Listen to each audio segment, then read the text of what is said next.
الله الله أكبر الله أكبر ولله الحمد الله أكبر الله أكبر الله أكبر لا إله إلا الله الله أكبر الله أكبر ولله الحمد.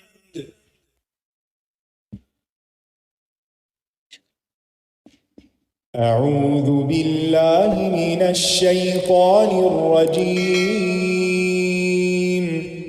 بسم الله الرحمن الرحيم الحمد لله رب العالمين الرحمن الرحيم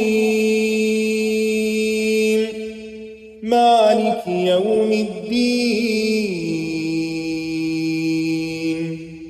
إياك نعبد وإياك نستعين اهدنا الصراط المستقيم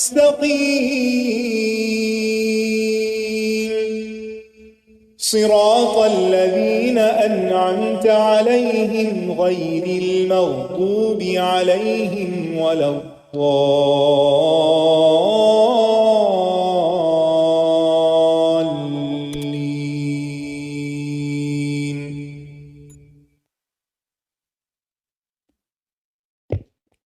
السلام علیکم ورحمۃ اللہ وبرکاتہ. کیا حال ہے سب کا؟ آواز ٹھیک آ رہی ہے آپ کو؟ تھوڑی کم ہے، تھوڑی سی بڑھا دیں. کل کے پارے میں سے کون سے ہیرے جواہرات چنے آپ نے؟ ہاتھ کھڑا کیجیے جی، ان کو سامنے فرنٹ لائن پہ دیجیے، فرنٹ روڈ پہ، یہاں سے.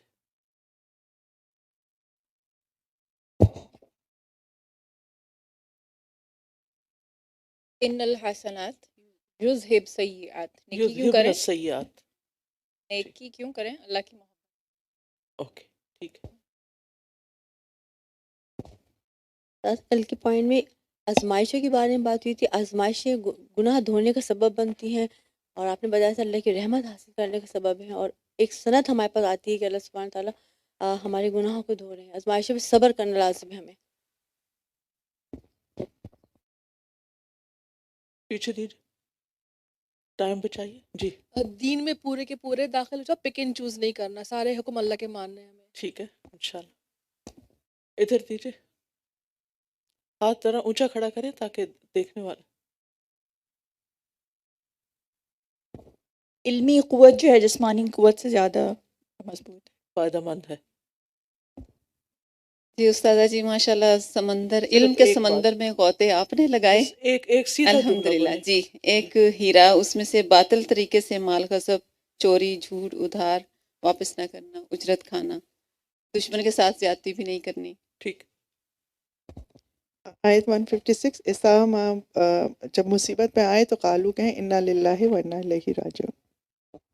یعنی ہر مصیبت پر، یہ کہنے کے بجائے کہ جب مصیبت آئے کہ ہر مصیبت پر، یعنی صرف فوت ہونے پر نہیں، ہر مصیبت پر، کیونکہ ہم یہ صرف اس کو ہم نے مخصوص کر لیا مرنے والوں کے ساتھ. جی یہ ہم نے اس بات کو درست سمجھنے کی کوشش کرنی. جی آپ فرمائیے. آیت 214 مشکل وقت ہونے کے باوجود اچھے دن کا انتظار کرنا صبر ہے. الا ان نصر اللہ قریب. گڈ. جی پیچھے ہاتھ اونچا کھڑا کیجیے تاکہ فوراً پتہ چلے. میرا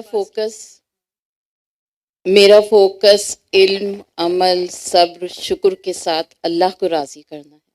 شکریہ. نیکسٹ ادھر دیجیے. شکر عبادت کی بہترین قسم ہے. اللہ سبحانہ و تعالیٰ فرماتے ہیں ولی اتم نعمتی علیکم ولعلکم تہتدون. اصل نعمت ہدایت، نعمت قرآن، نعمت رسول صلی اللہ علیہ وسلم، اور اس پر شکر گزاری، نعمت اسلام بھی. نعمت اسلام. جی ٹھیک ہے.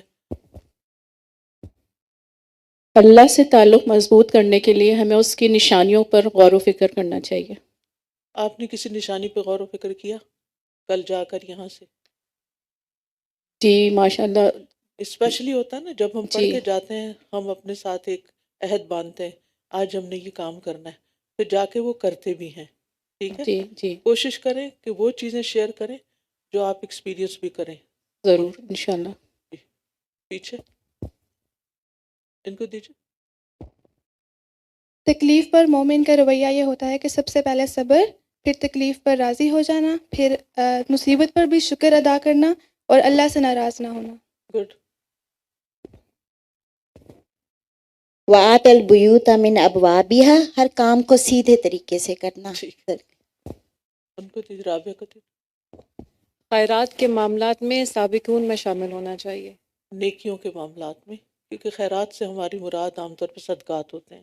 اللہ کی خاطر جنگ بھی کرو اور مال بھی خرچ کرو. اللہ تعالیٰ کو جھگڑالو لوگ نہیں پسند، اور جو لڑائی جھگڑا کرتے ہیں. ٹھیک، بہت شکریہ. بس ادھر دے دیجیے ایک، ان کو بس دے دیجیے. دس از دا لاسٹ. کھانے کے بعد شکر ادا کرنے والا صابر روزے دار کا اجر پاتا ہے. جزاک اللہ خیر. اوکے، آج کے لیے اتنا کافی ہے. کوشش کیجیے ون لائنر بغیر کسی اور بات کے، سیدھا سیدھا کیا سیکھا، تاکہ آپ کو ٹو دا پوائنٹ، پریسائز اور میننگ فل بات کرنا آئے. ٹھیک ہے، اور جس نے لمبی بات کی اس کا نیکسٹ ٹائم مائک نہیں دیجیے گا.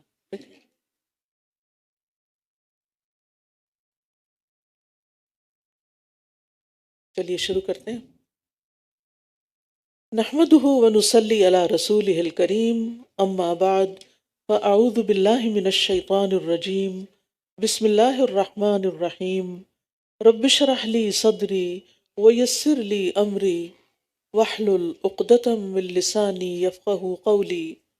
الحمد لله الذي بيده ملكوت كل شيء وهو يجير ولا يجار عليه، له الحمد كله وإليه يرجع الأمر كله، لا ملجأ ولا منجا منه إلا إليه، لا حول ولا قوة إلا به. ہر قسم کی حمد اللہ کے لیے ہے، اسی کے ہاتھ میں ہر چیز کی بادشاہت ہے، اور وہ پناہ دیتا ہے اور اس کے خلاف کسی کو کوئی پناہ نہیں دے سکتا. اسی کے لیے ہر قسم کی حمد ہے اور تمام معاملات اسی کی طرف لوٹتے ہیں. اللہ سے پناہ کی کوئی جگہ نہیں ہے اور کوئی نجات نہیں ہے مگر اسی کی بارگاہ میں لوٹ کر جانے میں. گناہ سے بچنے کے لیے کوئی طاقت نہیں ہے اور کسی نیکی کو کرنے کی کوئی قوت نہیں ہے مگر اللہ ہی کی توفیق کے ساتھ. آئیے ہم شروع کرتے ہیں تیسرا پارہ.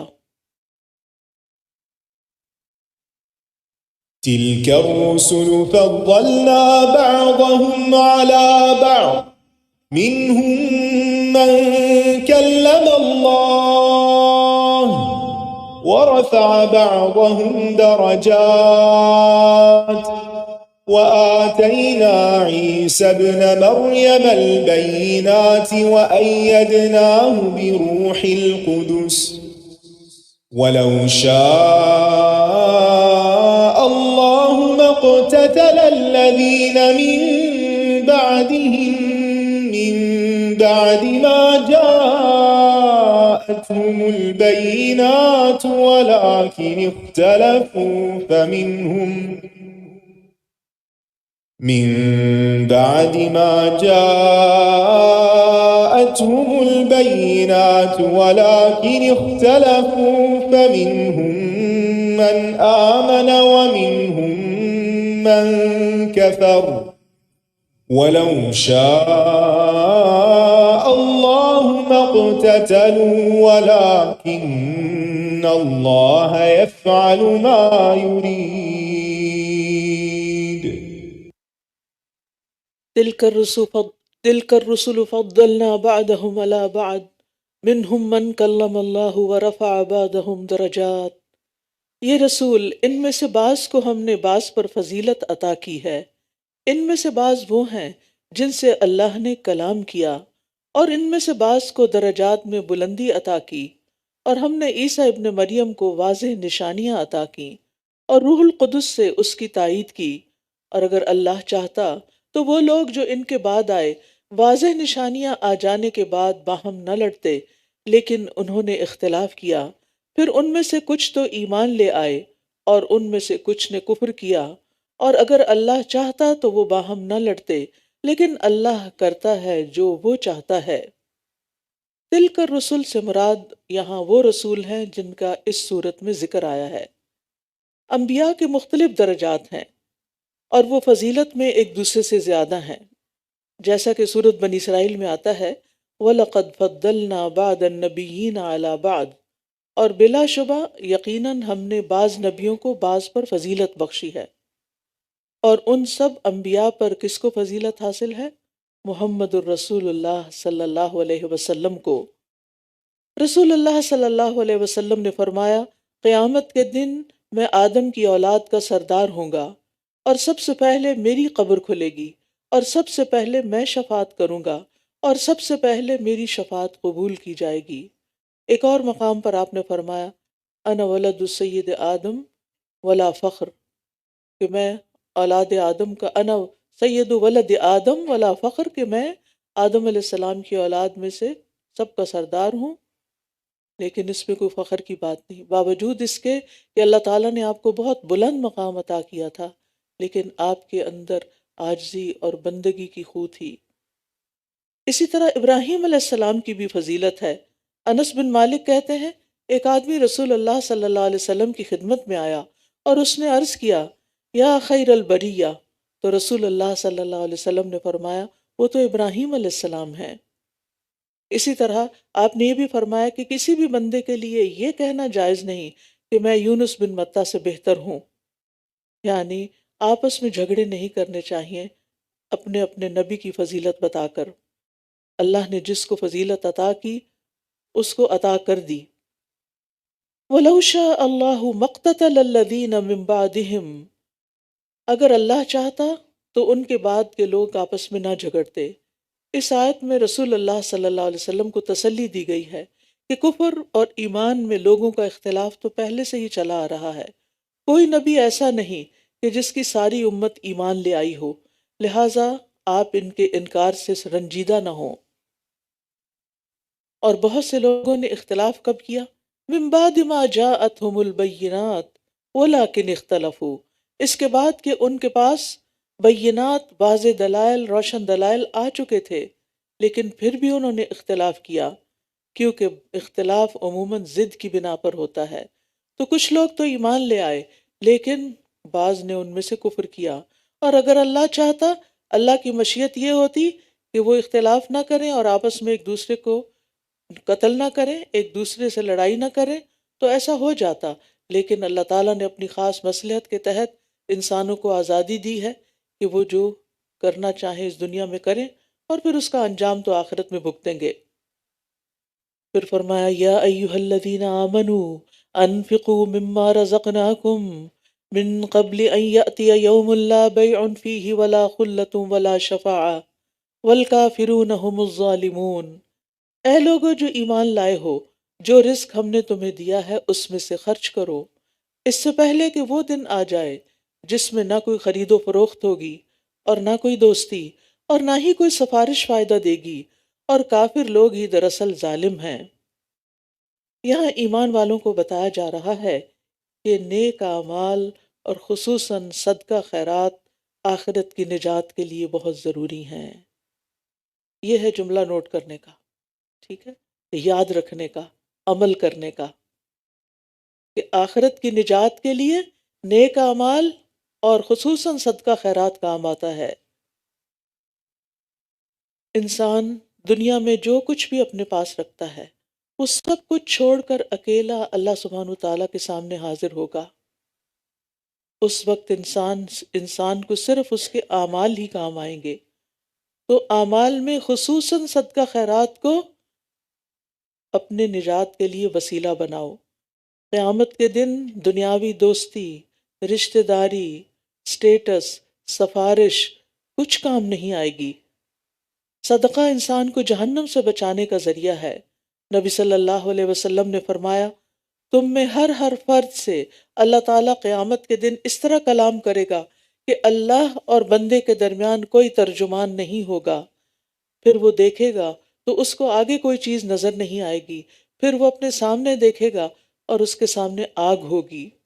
بس تم میں سے جو شخص بھی آگ سے بچنے کی استطاعت رکھتا ہے وہ آگ سے بچے، خواہ کھجور کے ایک ٹکڑے کے ذریعے ہی کیوں ناممکن ہو۔ یعنی صدقہ خیرات کے لیے ضروری نہیں ہوتا کہ انسان بہت بڑی اماؤنٹ خرچ کرے تو تبھی اس کی نجات ہوگی۔ اگر صدقے میں دینے کے لیے اور کچھ نہیں، صرف ایک کھجور، اگر کھجور پوری بھی نہیں، آدھی کھجور، کھجور کا بھی ایک ٹکڑا اگر وہ بھی دے سکتے ہو تو دے کر آگ سے بچ جاؤ، کیونکہ آگ بڑی ہولناک چیز ہے جسے برداشت کرنا، اور وہ بھی دنیا کی آگ سے 69 ٹائم زیادہ۔ دنیا کی آگ اس کا 70واں حصہ ہے، لہٰذا اس کا تجربہ بھی کیا کیجیے۔ آج شام جب آپ کوکنگ کریں گے تو ذرا سا قریب لے جائیں اپنے ہاتھ کو، اور اگر آپ روٹی خود بناتے ہیں تو توے کے اوپر کوشش کریں ٹچ کرنے کی۔ انسان قریب بھی نہیں لے جا سکتا، ایسا ہول آتا ہے۔ اس وقت خاص طور پر اگر رو کر استغفار کر سکیں تو رو کر نجات مانگے کہ اللہ اس آگ سے بچا لینا، اور اگر رونا نہ بھی آئے تو دل سے استغفار کریں اور دعا کریں، اللہم اجرنا من النار، اللہ ہمیں آگ سے بچا لینا، کیونکہ ومن زحزح عن النار وادخل الجنۃ فقد فاز، جو آگ سے، جہنم سے بچا لیا گیا، آگ سے بچا لیا گیا اور جنت میں داخل کر دیا گیا، وہ دراصل کامیاب ہوا۔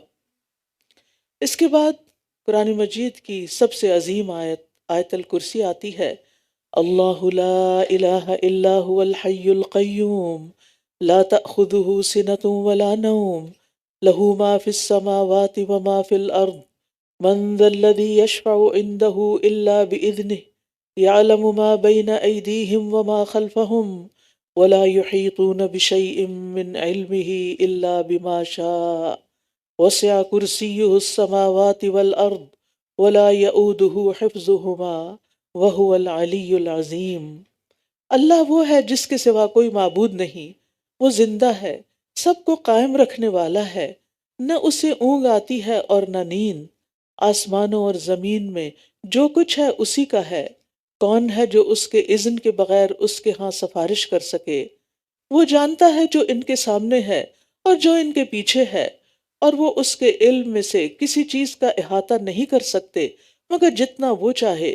اس کی کرسی نے آسمانوں اور زمین کو گھیر رکھا ہے، اور ان دونوں کی حفاظت اس کو تھکاتی نہیں، اور وہ بلند تر بہت بڑا ہے۔ ابی بن کعب کہتے کہ رسول اللہ صلی اللہ علیہ وسلم نے فرمایا، اے ابو منذر، کیا تم جانتے ہو تمہارے پاس اللہ کی کتاب میں سے کون سی آیت سب سے بڑی ہے، عظیم ہے؟ فرماتے ہیں میں نے کہا اللہ اور اس کا رسول بہتر جانتے ہیں۔ آپ نے فرمایا اے ابو المنذر، کیا تم جانتے ہو کہ تمہارے پاس اللہ کی کتاب میں سے کون سی آیت سب سے بڑی ہے؟ وہ کہتے ہیں میں نے عرض کیا اللہ لا الہ الا هو الحی القیوم۔ ابی بن کعب کہتے ہیں کہ آپ صلی اللہ علیہ وسلم نے میرے سینے پہ ہاتھ مارا اور فرمایا اللہ کی قسم تم نے درست کہا، اے ابو المنذر تمہیں یہ علم مبارک ہو، یہ ہے وہ علم جو بابرکت ہے، یہ ہے وہ علم جو فائدہ مند ہے۔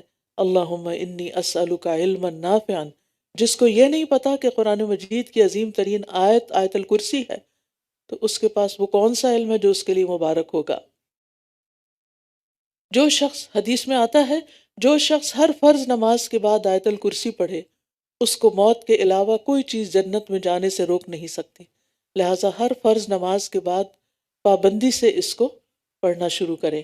اگر عادت ہے تو مبارک ہو، اور اگر نہیں تو عادت ڈال لیجئے۔ اس ایک آیت میں توحید کے 12 دلائل ہیں۔ اللہ سبحانہ وتعالیٰ کے اسماء و صفات پر مشتمل یہ واحد عظیم آیت ہے۔ اس میں اللہ سبحانہ وتعالیٰ کے 5 نام ہیں، اللہ، الحی، القیوم، العلی، العظیم، اور رب تبارک و تعالیٰ کی تقریباً 20 سے زیادہ صفات ہیں اس میں۔ ابن تیمیہ کہتے ہیں قرآن کریم میں کوئی ایک آیت بھی ایسی نہیں جو ان معنی اور صفات پر مشتمل ہو جس قدر ان پر یہ آیت الکرسی مشتمل ہے۔ یہ عظیم آیت 10 مستقل جملوں پر مشتمل ہے، یعنی ایک آیت کے اندر 10 باتیں الگ الگ طور پر کہی گئی ہیں۔ تو اللہ سبحانہ وتعالیٰ الحی ہے، سدا زندہ رہنے والا، ہمیشہ سے ہے اور ہمیشہ رہے گا، اس کی زندگی موت سے پاک ہے، باقی کسی کی زندگی موت سے بچی ہوئی نہیں۔ القیوم ہمیشہ سے قائم ہے بغیر کسی فنا اور زوال کے۔ العلی بہت بلند ہے، ساری مخلوق سے بلند، ساتوں آسمانوں سے بھی اوپر، عرش پر مستوی ہے۔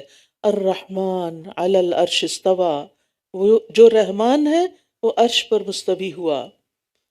العظیم سب سے بڑا ہے، اپنی شان میں، حکومت میں، غلبے میں، ہر اعتبار سے سب سے زیادہ عظیم ہے۔ لہٰذا ہمیں اس آیت کو خود بھی یاد کر لینا چاہیے اور اپنے بچوں کو بھی یاد کرانا چاہیے، دن کے علاوہ رات کو سوتے ہوئے بھی اس کو پڑھنا چاہیے۔ لا اکراہ فی الدین قد تبین الرشد من الغی فمن یکفر بالطاغوت ویؤمن باللہ فقد استمسک بالعروۃ الوثقی لا انفصام لها واللہ سمیع علیم۔ دین میں کوئی جبر نہیں، کسی کو دین میں زبردستی داخل نہیں کیا جائے گا، لیکن یقیناً ہدایت گمراہی سے الگ ہو چکی ہے۔ تو جو کوئی طاغوت کا انکار کرتا ہے اور اللہ پر ایمان رکھتا ہے تو یقیناً اس نے ایک مضبوط کڑا تھام لیا جو کبھی ٹوٹنے والا نہیں، اور اللہ خوب سننے والا، خوب جاننے والا ہے۔ ابن عباس کہتے ہیں کہ جاہلیت میں اگر کسی عورت کے بچے زندہ نہ رہتے تو وہ یہ نظر مان لیتی تھی کہ اگر بچہ زندہ رہا تو وہ اسے یہودی بنا دے گی۔ پھر جب بنو نذیر کو جلا وطن کیا گیا تو ان میں انصار کے کئی بچے تھے جو انہوں نے یہود کو دے دیے تھے، تو انصار نے کہا ہم انہیں نہیں چھوڑیں گے۔ تو بہرحال اس پر یہ آیت نازل ہوئی کہ والدین بھی اپنی اولاد کو زبردستی کسی اور دین میں داخل نہیں کر سکتے، یعنی اگر وہ خود بہک گئے ہیں تو اپنی اولاد کو مجبور کریں کہ وہ بھی ان کے ساتھ گمراہ ہوں، تو ایسا نہیں ہوگا۔ اور اسی طرح اگر کوئی والدین خود مسلمان ہو گئے ہیں تو پھر ان کو اپنی اولاد کو یا والدین کو یا رشتہ داروں کو یا دوستوں کو اسلام کی دعوت تو دینی چاہیے، لیکن جبراً دھمکی دے کر ظلم ستم کے ساتھ اسلام میں داخل نہیں کیا جائے گا۔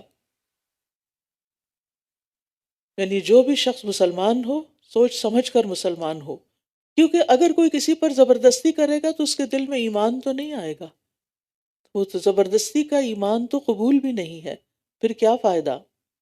اور یہاں جو لفظ طاغوت استعمال ہوا ہے تو طاغوت ہر وہ چیز ہے جو اللہ کے مقابلے میں سرکشی کرے اور اللہ کو چھوڑ کر اس کی عبادت کی جائے، خواہ جس کی بھی بندگی کی جائے، خواہ وہ کوئی انسان ہو، کوئی لیڈر ہو، شیطان ہو، بت ہو، کوئی تصویر ہو، کوئی درخت ہو، پتھر ہو، کچھ بھی، یعنی جسے اللہ کا ند یا مد مقابل قرار دے دیا گیا ہو۔ یاد رکھیے طاغوت کی نفی کے بغیر ایمان مکمل نہیں۔ جب تک ہر قسم کے شرک کی نفی نہ کی جائے اللہ کے لیے اخلاص مکمل نہیں ہو سکتا، کیونکہ شرط ہے فَمَن يَكْفُرْ بِالطَّاغُوتِ وَيُؤْمِن بِاللَّهِ، تو جو اللہ پر ایمان لائے اور طاغوت کا انکار نہ کرے تو وہ مومن نہیں ہو سکتا۔ اسی لیے ہم جب کلمہ توحید پڑھتے ہیں، اسلام میں داخل ہوتے ہیں تو کیا کرتے ہیں؟ سب سے پہلے کیا کہتے ہیں؟ لا الہ الا اللہ۔ پہلے سب الہوں کا انکار کرتے ہیں، پھر اللہ سبحانہ و تعالیٰ کا اقرار کرتے ہیں۔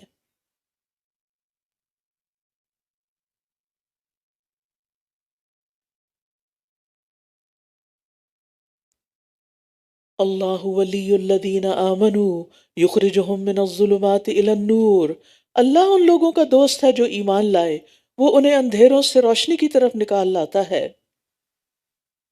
اور وہ جنہوں نے کفر کا رویہ اختیار کیا ان کے دوست طاغوت ہیں، وہ انہیں روشنی سے اندھیروں کی طرف نکال لے جاتے ہیں، یہی لوگ آگ کے ساتھی ہیں، وہ اس میں ہمیشہ رہنے والے ہیں۔ یہاں اللہ سبحانہ تعالیٰ کا ایک اور نام، ایک اور صفت بیان ہوئی ہے کہ وہ الولی بھی ہے، دوست ہے، مددگار ہے، جو اپنے دوستوں کی مدد کرتا ہے۔ کیسی مدد؟ کہ ان کو اندھیروں سے نکال لاتا ہے۔ کس کی طرف؟ روشنی کی طرف۔ اندھیرے تین طرح کے ہیں۔ نمبر 1، جہالت کا اندھیرا۔ جہالت ایک تاریکی ہے، جیسے ایک نابینا انسان ہوتا ہے اور وہ پریشان ہوتا ہے کہ وہ کدھر کو جائے کدھر نہ جائے، وہ کہیں جا نہیں سکتا، اس کو رستہ نہیں ملتا۔ تو جاہل انسان کو بھی نیکی کے کاموں کا پتہ نہیں چلتا، اس کو رستہ نہیں ملتا۔ دوسرے کفر کا اندھیرا، کفر کی تاریکی، اور اس کے مقابلے میں ایمان کی روشنی ہے۔ جب انسان ایمان لے آتا ہے تو اس کا دل اور چہرہ روشن ہو جاتا ہے۔ تیسرے نافرمانیاں، نافرمانیوں کے اندھیرے، گناہ، اور یہ جزوی تاریکی ہے۔ جتنی بڑی نافرمانی ہوگی اتنا بڑا اندھیرا، اور جتنی چھوٹی نافرمانی اتنا چھوٹا اندھیرا۔ ان تین اندھیروں کے مقابلے میں تین نور ہیں، یعنی تین تاریکیاں ہیں تو تین نور ہیں۔ جہالت، کفر اور نافرمانی کی تاریکی کے بالمقابل جہالت کے مقابلے میں علم کا نور، کفر کے مقابلے میں ایمان کا نور، اور نافرمانی کے مقابلے میں استقامت کا نور، فرما برداری کا نور۔ اب یہ ہوتا کیسے ہے؟ اللہ تعالیٰ کیسے لے جاتا ہے روشنیوں کی طرف؟ اس کے لیے قرآن مجید میں سورۃ ابراہیم میں آتا ہے الف لام را کتاب انزلناہ الیک لتخرج الناس من الظلمات الی النور باذن ربہم الی صراط العزیز الحمید۔ الف لام را، یہ ایک کتاب ہے جسے ہم نے آپ کی طرف نازل کیا ہے تاکہ آپ لوگوں کو اندھیروں سے روشنی کی طرف نکال لائیں۔ تو قرآن سے ہمیں ایمان بھی ملتا ہے، قرآن سے ہمیں علم بھی ملتا ہے، اور قرآن سے ہمیں علم کی عمل کی طاقت بھی ملتی ہے۔ لہٰذا جو شخص یہ چاہتا ہے کہ اسے اللہ تعالیٰ اندھیروں سے نکال کر روشنیاں عطا کر دے، اسے چاہیے کہ وہ قرآن سے مضبوط تعلق قائم کرے۔ نبی صلی اللہ علیہ وسلم نے فرمایا تلاوت قرآن کو اپنے لیے ضروری سمجھو، اور یاد رکھیے تلاوت کا مطلب صرف عربی پڑھ لینا نہیں ہے۔ تلاوت قرآن کو اپنے لیے ضروری سمجھو کیونکہ یہ تمہارے لیے زمین پر نور کا سبب ہوگا اور آسمان میں تمہارے لیے ذخیرہ ہوگا، یعنی تمہاری نیکیاں بڑھ جائیں گی، نیکیوں کا ذخیرہ۔ اب اللہ سبحانہ تعالیٰ قرآن مجید میں کچھ واقعات بیان کرتے ہیں جس سے پتہ چلتا ہے کہ اللہ تعالیٰ کس طرح اپنے پیاروں کو، جن کے ساتھ وہ بھلائی کا ارادہ کرتا ہے، اپنے دوستوں کو اندھیروں سے روشنی کی طرف لے آتا ہے۔ پہلی مثال الم تر الی الذی حاج ابراہیم فی ربہ ان آتاہ اللہ الملک، کیا آپ نے اس شخص کو نہیں دیکھا جس نے ابراہیم سے اس کے رب کے بارے میں جھگڑا کیا؟ اشارہ ہے نمرود کی طرف، اس بنا پر کہ اللہ نے اسے بادشاہت دے رکھی تھی، لہٰذا وہ تکبر میں مبتلا ہو گیا، اپنے آپ کو خدا سمجھنے لگا۔ جب ابراہیم نے کہا کہ میرا رب وہ ہے جو زندگی عطا کرتا ہے اور موت دیتا ہے، اس نے کہا میں بھی زندگی اور موت دیتا ہوں۔ ابراہیم نے کہا ایسا ہے تو اللہ تو سورج کو مشرق سے لاتا ہے، تم اسے مغرب سے لے آؤ۔ تو اس بات پر وہ شخص جو کفر اختیار کیے ہوئے تھا ہکا بکا رہ گیا، اور اللہ ظالم لوگوں کو ہدایت نہیں دیتا۔ تو بادشاہ کے اللہ تعالیٰ کے متعلق ابراہیم علیہ السلام سے جھگڑے کی وجہ کیا تھی کہ اللہ نے اس کو حکومت عطا کی ہوئی تھی۔ شکر ادا کرنے کی بجائے، وہ اطاعت کرنے کی بجائے، ایمان لانے کی بجائے، ابراہیم علیہ السلام کی بات ماننے کی بجائے اور بگڑ گیا۔ اگر اللہ تعالیٰ اسے فقیر بنا دیتا نا تو شاید وہ ایسا تکبر نہ کرتا اور اس طرح نہ بگڑتا۔ ابراہیم علیہ السلام عراق کے رہنے والے تھے، اور ان کے زمانے میں عراق کے اندر شرک اپنی ساری صورتوں کے ساتھ موجود تھا۔ وہ بتوں کو پوجتے تھے، سورج، چاند اور ستاروں کی پرستش وہ کرتے، اور اس کے ساتھ ساتھ بادشاہ وقت کو بھی رب مانتے تھے۔ اتنا بڑا شرک تھا ان کے اندر۔ تو ابراہیم علیہ السلام کے ذمے ان سب چیزوں کی تردید کر کے لوگوں کو اکیلے رب کی طرف دعوت دینا تھے۔ لہٰذا انہوں نے اپنے والد اور قوم کی بت پرستی کو چھوڑ کر ایک رب کی طرف لوگوں کو دعوت دی، اور اس کی وجہ سے انہیں ہجرت کرنا پڑی، اور انہوں نے ہر طرح کے دلائل کے ساتھ لوگوں کو سمجھایا، لیکن وہ اندھیروں سے نہ نکلے۔ کیوں نہ نکلے؟ اس لیے کہ وہ طاغوت کو مانتے تھے۔ تو جو طاغوت کی پرستش کرتے ہوں تو طاغوت انہیں روشنیوں سے اندھیرے کی طرف لے جاتے ہیں۔ واضح دلائل، روشنیاں دیکھنے کے باوجود بھی کیا کیا انہوں نے؟ اندھیروں میں رہنا پسند کیا۔ تو اللہ سبحانہ و تعالیٰ سے دعا ہے کہ اللہ ہمیں اس سے محفوظ رکھے۔ ایک اور مثال، یا اس شخص کی طرح جو ایک ایسی بستی پر گزرا جو اپنی چھتوں پر گری پڑی تھی، کہنے لگا اس کی بربادی کے بعد اللہ اس بستی کو کس طرح زندہ کرے گا؟ تو اللہ نے اسے بھی 100 سال تک موت دے دی، پھر اسے زندہ کر کے اٹھا کھڑا کیا اور پوچھا تم کتنا عرصہ یہاں ٹھہرے ہو؟ اس نے کہا میں 1 دن یا اس کا کچھ حصہ ٹھہرا ہوں گا۔ فرمایا نہیں، بلکہ تم 100 سال ٹھہرے رہے ہو، بلکہ تم تو 100 سال ٹھہرے ہو۔ تم اپنے کھانے اور پینے کی چیزوں کو دیکھو جو ابھی تک باسی نہیں ہوئی، اور اپنے گدھے کو بھی دیکھو، اور یہ اس لیے کیا تاکہ ہم تمہیں لوگوں کے لیے ایک نشانی بنا دیں۔ اور ہڈیوں کی طرف دیکھو، ہم کس طرح انہیں اٹھا کر جوڑتے ہیں، پھر انہیں گوشت پہناتے ہیں۔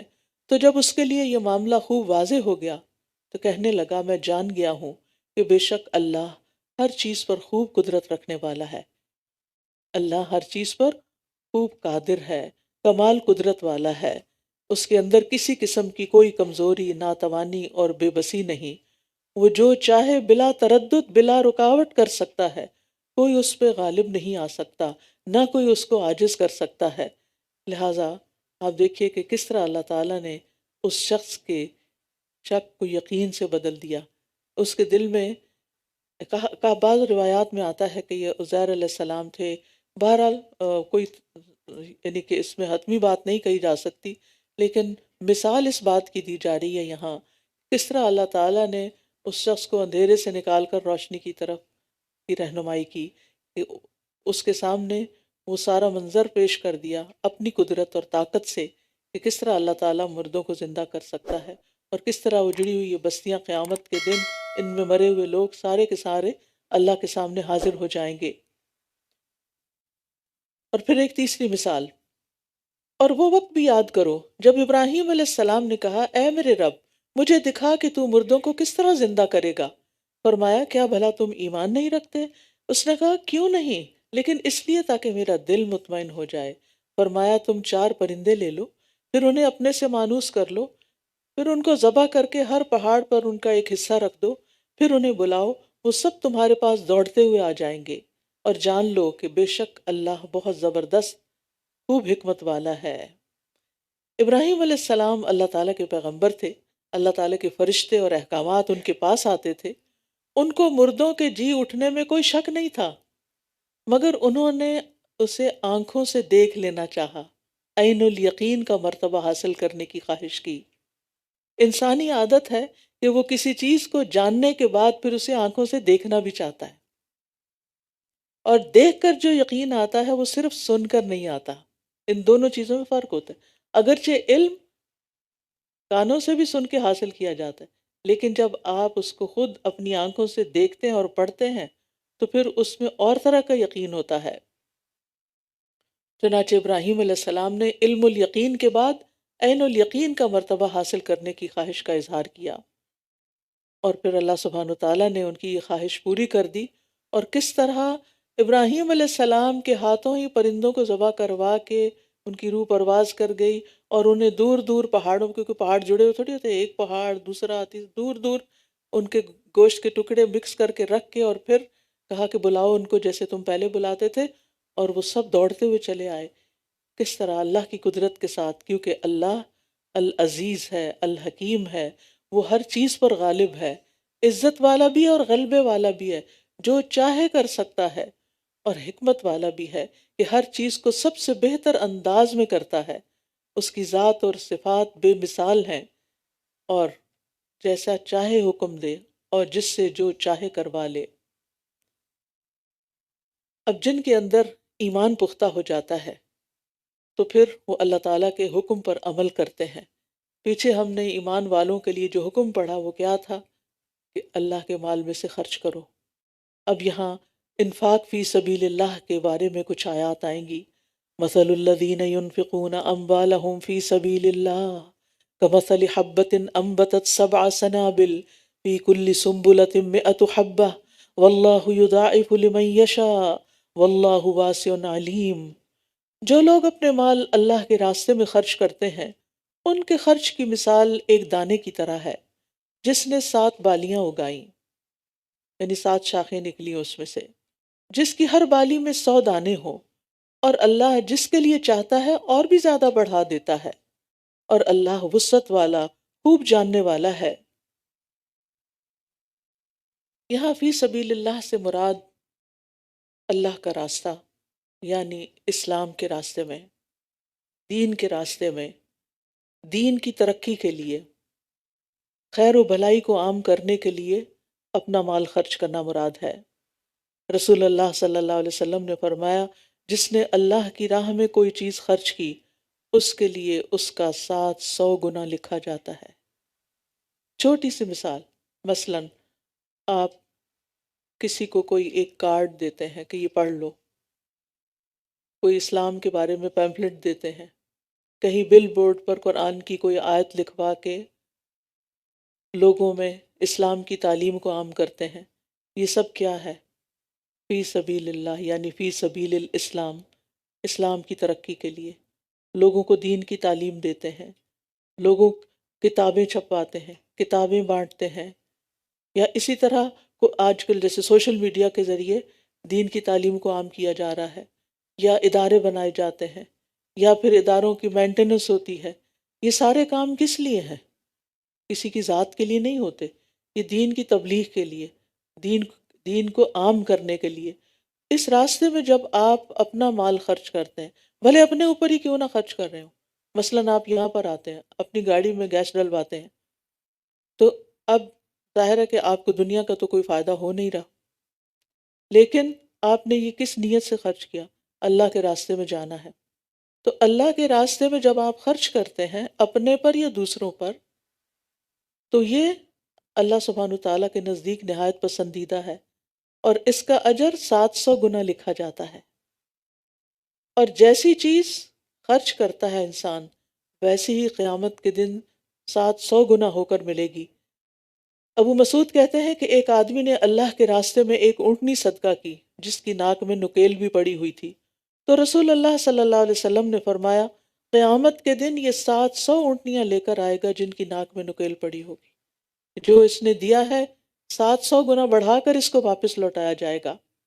لہٰذا کیونکہ عام طور پر ہم جب صدقہ خیرات کرتے ہیں، کسی بھوکے کو کھانا کھلا دیتے ہیں، کسی یتیم مسکین کو اسپانسر کر دیتے ہیں، کہیں بھی استعمال کر، لیکن جب دین کے لیے دینے کی باری آتی ہے تو ہمارا عموماً ٹرینڈ کیا ہوتا ہے؟ یہ ہمیں مفت مل جائے، ایسا ہی ہے نا، سپارے ہمیں مفت مل جائیں، ہماری سے فیس نہ لی جائے، ہم سے کسی قسم کی ڈونیشن کا تقاضا نہ کیا جائے۔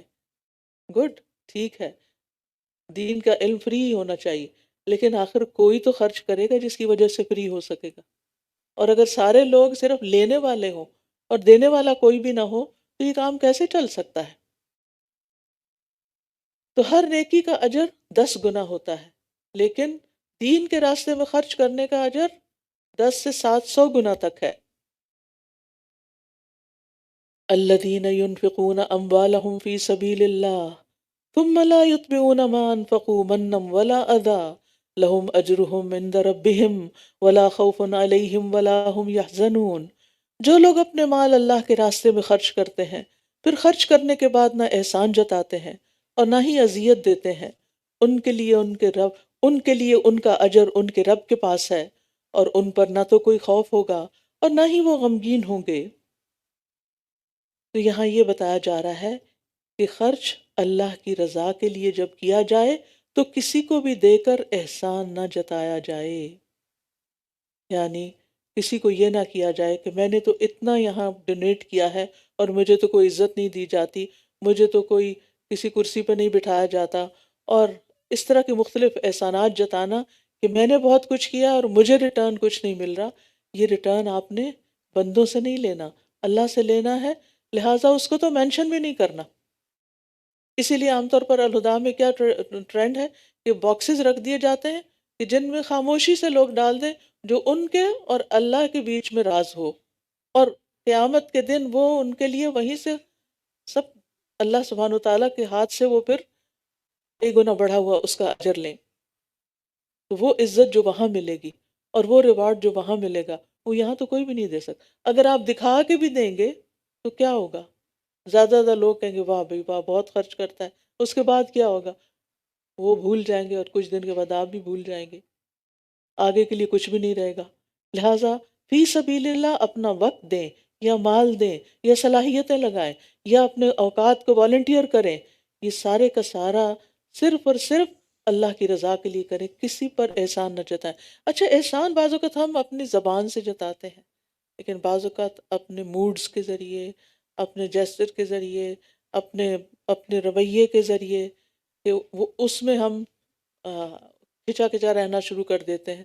جب ہماری مرضی کے خلاف کوئی چیز ہو جاتی ہے تو پھر ہم پیچھے ہٹنا شروع ہو جاتے ہیں، ہمارے عمل میں استقامت ختم ہو جاتی ہے۔ تو ان سب چیزوں سے بچنا چاہیے اور خرچ کرنا چاہیے اللہ ہی کی خاطر۔ اور اسی طرح جب آپ، جیسے نبی صلی اللہ علیہ وسلم کے پاس اصحاب صفہ تھے، 400 کے قریب لوگ تھے جو مہاجرین میں سے یا مختلف قبائل سے آئے تھے، جو مسجد نبی کے باہر ایک چبوترے پہ رہتے تھے۔ آج بھی اگر آپ کو 400 لوگوں کو کہیں ٹھہرانا پڑے، کبھی شادیوں میں مہمانوں کو ٹھہرایا ہوگا، 400 لوگوں کو اپنے پاس ٹھہرانا پڑے تو کیا حال ہوگا؟ پھر کتنا چاہیے ہوگا؟ اب ہوتا کیا تھا کہ انصار کے باغات تھے، وہ اپنی کھجوریں وغیرہ اتار کے مسجد نبی کے صحن میں لٹکا کے چلے جاتے تھے۔ تو یہ جو اصحاب صفہ تھے، جو دن رات وہاں پر رہتے تھے، وہ اس میں سے جس کو بھوک لگتی وہ جا کے کچھ کھجوریں لیتا اور کھا لیتا۔ وہاں بڑی بڑی دیگیں کوئی نہیں پکتی تھیں، وہاں بڑے بڑے کھانے نہیں کھلائے جاتے تھے، وہ لوگ چند کھجوروں پر گزارا کر لیتے تھے اور کبھی سارا سارا دن بھوکے رہتے تھے۔ ابو ہریرہ رضی اللہ عنہ یمن سے ہجرت کر کے آئے تھے، اور آپ کو معلوم ہے کہ علم حاصل کرنے کی وجہ سے وہ کوئی کام کاج نہیں کر سکتے تھے، جس کے نتیجے میں بعض اوقات بھوک کے مارے وہ بے ہوش ہو جاتے تھے، ان کے پاس کھانے کو کچھ نہیں ہوتا تھا۔ تو ایسی صورت میں پھر صحابہ کرام جو تھے، یعنی جو مدینہ کے رہنے والے انصار تھے، کیوں انصار کا درجہ اور رتبہ اتنا بڑا ہے؟ کیونکہ انہوں نے اللہ کے راستے میں دل کھول کے اپنا سب کچھ خرچ کیا، اپنے گھر شیئر کیے، اپنے باغات میں کام پہ لگایا لوگوں کو، اور بھی بہت طرح فیسیلیٹیٹ کیا۔ تو ایسے میں انسان چاہے کیش دے، کائنڈ دے، کچھ بھی دے، چاہے کسی باکس میں ڈالے یا ویسے کسی طرح خرچ کرے، صرف اور صرف اللہ کی محبت میں۔ وَيُطْعِمُونَ الطَّعَامَ عَلَىٰ حُبِّهِ مِسْكِينًا وَيَتِيمًا وَأَسِيرًا، اور وہ کھانا کھلاتے ہیں اس کی محبت پر، مسکین اور یتیم اور قیدی کو، اور کہتے ہیں ہم تو صرف تمہیں اللہ کے چہرے کی خاطر کھلا رہے ہیں، نہ تم سے کوئی بدلہ چاہتے ہیں، نہ شکریہ چاہتے ہیں۔ تو کسی کو بھی کچھ دے کر احسان جتلانا یا اس کے مقابلے میں مزید کسی چیز کا مطالبہ کرنا، یہ پھر عمل کو ضائع کر دیتا ہے۔ نبی صلی اللہ علیہ وسلم کو ابتدائی وحیوں میں ہی بتا دیا گیا تھا، وَلَا تَمْنُن تَسْتَكْثِرْ، احسان اس لیے نہ کرو کسی پر کہ تم اس سے اور زیادہ حاصل کر سکو۔ یعنی بعض اوقات ہم اس پر احسان کرتے ہیں جس سے ہمیں کوئی بینیفٹ ہو، اور اس پر احسان نہیں کرتے جو حقیقی ضرورت مند ہو لیکن اس سے ہمیں کوئی بینیفٹ حاصل نہ ہوتا ہو۔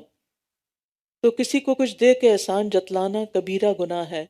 ابو ذر کہتے ہیں کہ رسول اللہ صلی اللہ علیہ وسلم نے فرمایا، 3 آدمی ایسے ہیں کہ اللہ تعالیٰ ان سے قیامت کے دن کلام نہیں کرے گا، نہ ان کی طرف دیکھے گا، نہ انہیں پاک کرے گا، اور ان کے لیے عذاب علیم ہے۔ رسول اللہ صلی اللہ علیہ وسلم نے 3 بار یہ بات فرمائی۔ ابو ذر نے عرض کیا، وہ تو ناکام و نامراد ہو گئے یا رسول اللہ، وہ ہیں کون؟ آپ نے فرمایا، کپڑا لٹکانے والا، یعنی تکبر کی خاطر کپڑا نیچے لٹکا کے چلے، زمین پہ رولتا ہوا ہے، احسان جتانے والا، اور جھوٹی قسم کے ساتھ اپنا مال فروخت کرنے والا۔ نبی صلی اللہ علیہ وسلم نے فرمایا، احسان جتانے والا، ماں باپ کا نافرمان اور عادی شرابی جنت میں نہیں جائیں گے۔ اللہ تعالیٰ ہمیں ان گناہوں سے محفوظ رکھے۔ اچھی بات کرنا اور درگزر کر دینا اس صدقے سے بہت بہتر ہے جس کے بعد اذیت دی جائے، اور اللہ بہت بے نیاز، بے حد بردبار ہے۔ یعنی اگر کوئی صدقہ نہیں کر سکتا تو اچھے الفاظ سے معذرت کر لے، سائل کے اصرار پر بدتمیزی اور غصہ نہ کرے، اور درگزر سے کام لے، کیونکہ اللہ سبحانہ وتعالیٰ کتنا بردبار ہے، غنی ہے، حلیم ہے۔ لہٰذا ہمیں بھی لوگوں کے ساتھ اچھا معاملہ ہی کرنا چاہیے، چاہے ان کے رویے ہمیں پسند نہ بھی آئیں، کیونکہ کشادہ چہرے سے ملنا بھی صدقہ ہے، بھلی بات کرنا بھی صدقہ ہے۔ الکلمۃ الطیبۃ صدقہ، اور بھلی بات کرنا آگ سے بچاؤ کا ذریعہ ہے۔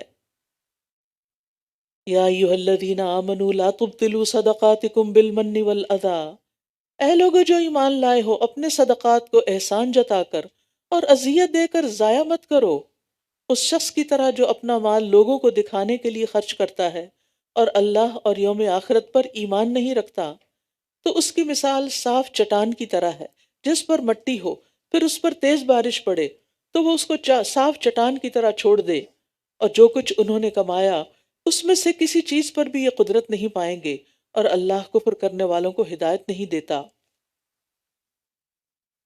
مدینہ میں منافقین بھی تھے، بظاہر مسلمان تھے، لیکن وہ اپنا مال ریاکاری کرتے ہوئے خرچ کرتے تھے، دکھاوا کر کے خرچ کرتے تھے تاکہ لوگوں کی نظروں میں جج جائیں، لوگوں کی نظروں میں بڑے بن جائیں، اچھے بن جائیں۔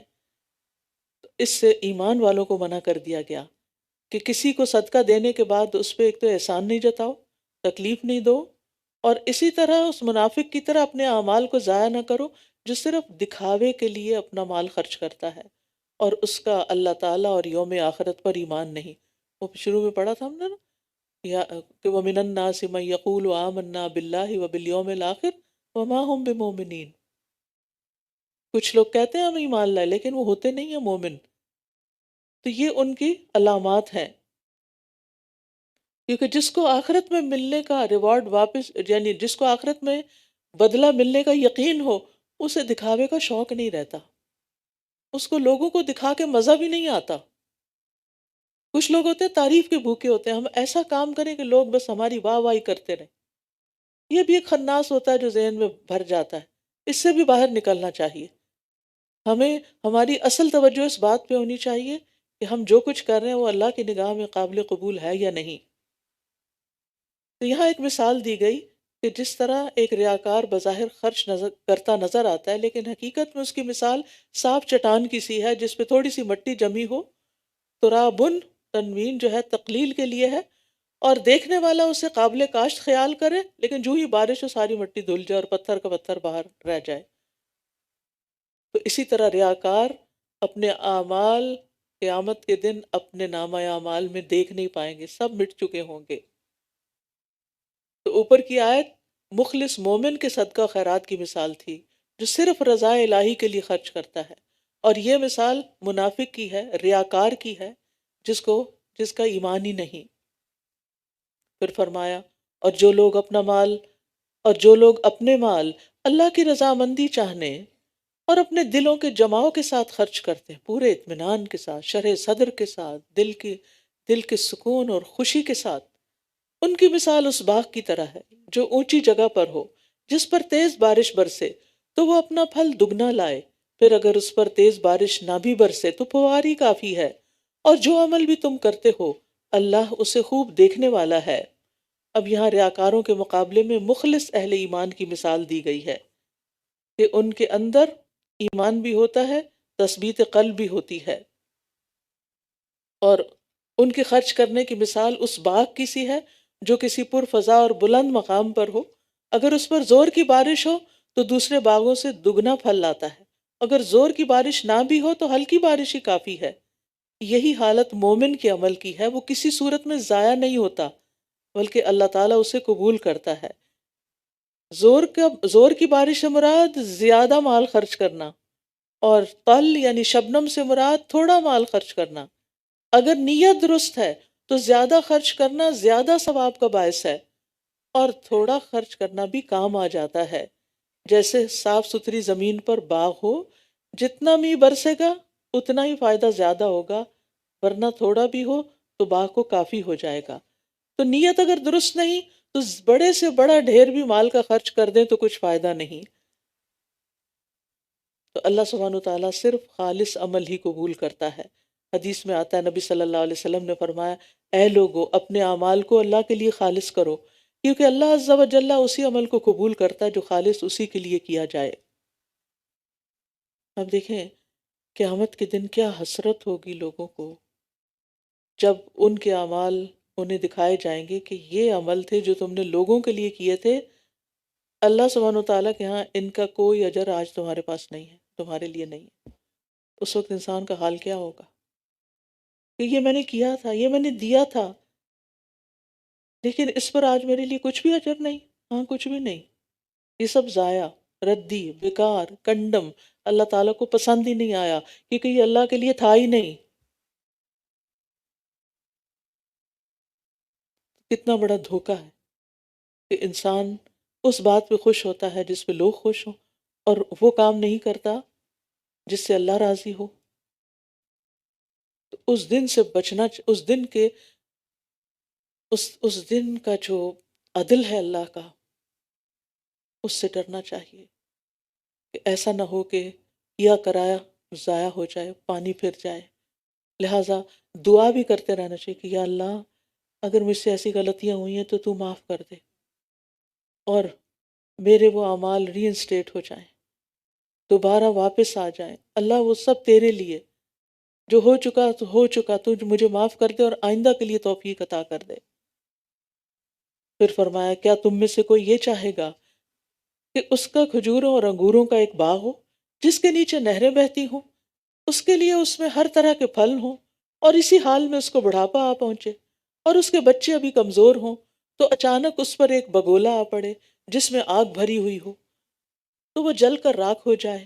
اسی طرح اللہ تمہارے لیے آیات کھول کر بیان کرتا ہے تاکہ تم غور و فکر کرو۔ بڑھاپے میں انسان کمزور ہو جاتا ہے، عمل کے قابل نہیں رہتا، نہ خود اتنی طاقت ہوتی ہے کہ کام کر سکے، جیسے باغ دوبارہ لگا سکے جو جل جائے، اور نہ ہی پھر کسی سے بھی کام کروا سکتا ہے۔ کسی سے کام لینے کے لیے بھی انسان کو اسٹرانگ ہونا پڑتا ہے۔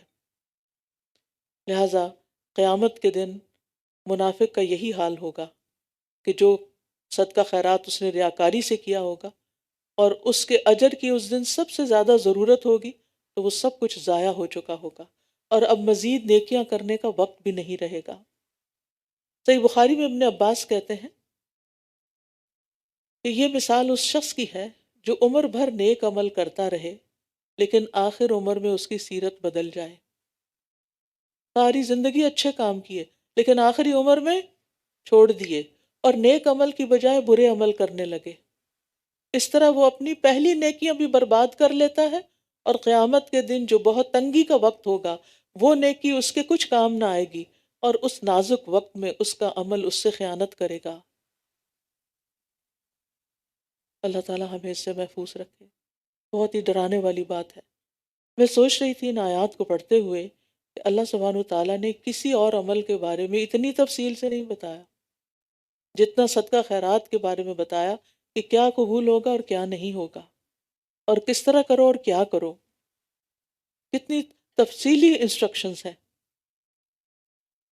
پھر فرمایا اے لوگو جو ایمان لائے ہو، ان پاکیزہ چیزوں میں سے خرچ کرو جو تم نے کمائی ہیں، اور ان میں سے بھی جو ہم نے تمہارے لیے زمین سے نکالی ہیں، اور جو تم خرچ کرتے ہو اس میں سے خراب چیز دینے کا ارادہ نہ کرو جبکہ تم خود اس کو لینے والے نہیں، مگر یہ کہ تم اس بارے میں چشم پوشی کر جاؤ، اور جان لو کہ بے شک اللہ بہت بے نیاز، بہت تعریف والا ہے۔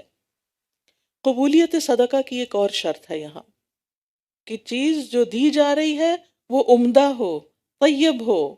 اگر کوئی شخص ردی چیز دے گا تو وہ اللہ کے ہاں قبول نہیں ہوگی۔ اس لیے ہمیشہ بعض اوقات ایسے ہوتے ہیں نا کہ لوگ کیش کی بجائے کائنڈ میں ڈونیشن مانگتے ہیں۔ لوگ اپنے پھٹے پرانے گندے مندے کپڑے اٹھا کے لے جا کے اسلامک سینٹرز میں رکھ دیتے ہیں، ڈھیر بنا کے، کوئی اور شاید ان کے لیے دھو دے گا اور اس کو صاف کر دے گا، اور بعض کپڑے تو ایسی حالت میں نکلتے ہیں کہ انسان ان کی اسمیل بھی نہیں برداشت کر سکتا۔ یہ اللہ کے راستے میں ہم دے رہے ہیں۔ آپ کو پتہ ہے صدقہ کسی انسان تک پہنچنے سے پہلے اللہ کے ہاتھ میں جاتا ہے۔ حضرت عائشہ رضی اللہ تعالی عنہ جو صدقے میں چیز دیتی تھی اس کو خوشبو لگا کے دیتی تھی، عمدہ طریقے سے دیں۔ ہم جب انسانوں کو کوئی گفٹ دیتے ہیں تو اتنی زبردست پیکنگ کر کر کے، کیونکہ اس سے مقصود ہمارا انسانوں کو خوش کرنا ہوتا ہے، چاہے اندر چیز کسی کام کی نہ ہو لیکن پیکنگ وہ خوب کریں گے۔ اللہ کو جب کوئی چیز دینی ہو تو ہمارا حال کیا ہوتا ہے؟ بس جو چیز اپنے کام کی نہیں وہ بس بیکار سمجھ کے دوسرے کو دے دو جی، اور گاربیج بیگ میں ڈال کے دیتے ہیں، جیسے گاربیج گھر کے باہر رکھتے ہیں ایسے ہی فی سبیل اللہ کسی مسجد میں جا کے رکھاتے ہیں۔ اور بعض اوقات یہ افسوس ہوتا ہے کہ لوگوں نے مسجدوں کو ڈمپ ایریا بنایا ہوا ہے۔ جو پھٹے پرانے قرآن مجید ہوتے ہیں، جو ردی ہوتی ہے، جو کتابیں پڑھ کے اب کام کی نہیں رہی، اب گھر میں اچھی نہیں لگ رہی، وہ اٹھا کے ساری جا کے دے دو۔ وہ جانے، ان کا کام جانے، بس وہ ہے نا اس کام کے لیے کہ جو لوگوں کی ردی کو صاف کرتے رہیں۔ ہم دین کے ساتھ کیا مذاق کر رہے ہیں؟ کیا قیامت کے دن یہی چیزیں وصول کریں گے اللہ تعالیٰ سے ہم جا کر؟ برائے ابن عازب کہتے ہیں یہ آیت ہم انصار کے بارے میں اتری، ہم کھجوروں والے تھے، ہر آدمی اپنے درختوں میں سے زیادہ یا کم درختوں کے مطابق لے کر آتا، کوئی آدمی ایک خوشہ کوئی 2 خوشے لا کر مسجد میں لٹکا دیتا، اہل صفہ کے پاس کھانے کو کچھ نہ ہوتا تو ان میں سے جب کسی کو بھوک لگتی وہ خوشے کے پاس آ کر اپنے عصا سے ضرب لگاتا اور اس میں سے نیم پختہ اور پختہ کھجوریں اگر جو گر پڑتی ان کو اٹھا کے کھا لیتا۔ کچھ لوگ جنہیں نیکی میں رغبت نہ تھی وہ نکمے اور ردی خوشے لے کر آتے، اور ایسے خوشے بھی جو ٹوٹے ہوئے ہوتے انہیں لٹکا دیتے۔ تو اللہ سبحانہ تعالیٰ نے یہ آیت نازل کر دی کہ تم وہ دو جو تم اپنے لیے پسند کرتے ہو، اور جو اپنے لیے پسند نہیں کرتے وہ دوسرے کو بھی مت دو۔ برا کہتے ہیں اس آیت کے بعد ہم میں سے ہر ایک اپنی سب سے عمدہ چیز لے کر آتا۔ ہم نے بھی آیت سن لی ہے، اور آج کے بعد ہم نے بھی کیا کرنا ہے؟ اللہ کے راستے میں جو دینا ہے عمدہ اور اچھا ہی دینا ہے، ورنہ اللہ کو ہمارے ان صدقات کی کوئی ضرورت نہیں، کیونکہ اللہ الغنی ہے، وہ ساری مخلوق سے بے نیاز ہے، سب اسی کے محتاج ہیں۔ شیطان تمہیں مفلسی سے ڈراتا ہے اور بے حیائی کا حکم دیتا ہے، اور اللہ تم سے اپنی بخشش اور فضل کا وعدہ کرتا ہے، اور اللہ وسعت والا خوب جاننے والا ہے۔ یہاں شیطان کے وسوسے سے ہوشیار رہنے کی تلقین کی جا رہی ہے، کیونکہ انسان جب صدقہ کرنا چاہتا ہے تو شیطان آڑے آ جاتا ہے، دل میں وہم اور وسوسے پیدا کرتا ہے کہ اگر تم نیک کاموں میں خرچ کرو گے تو فقیر ہو جاؤ گے، اور پھر شرمناک بخل کی ترغیب دیتا ہے اور اکساتا رہتا ہے۔ تو شیطان کے وسوسے کے بالمقابل خرچ کرنے والوں سے اللہ کا وعدہ ہے کہ اللہ سبحانہ وتعالیٰ کے راستے میں جب دو گے تو تمہیں کئی گنا زیادہ ملے گا۔ رسول اللہ صلی اللہ علیہ وسلم نے فرمایا ہر روز جب بندے صبح کرتے ہیں تو 2 فرشتے نازل ہوتے ہیں، ان میں سے ایک دعا کرتا ہے اے اللہ خرچ کرنے والے کو اس کی جگہ اور دے دے۔ یہ دعا ملتی ہے آپ کو کہاں سے؟ کس کی دعا؟ فرشتوں کی، جو معصوم ہیں، جنہوں نے کبھی کوئی گناہ نہیں کیا، کہ اللہ جو دے رہا ہے نا اس کو اور دے۔ اور دوسرا بد دعا کرتا ہے اے اللہ ہاتھ روکنے والے کے مال کو تلف کر دے، ایسی جگہ خرچ ہو پھر کہ اس کا کوئی فائدہ نہ ہو۔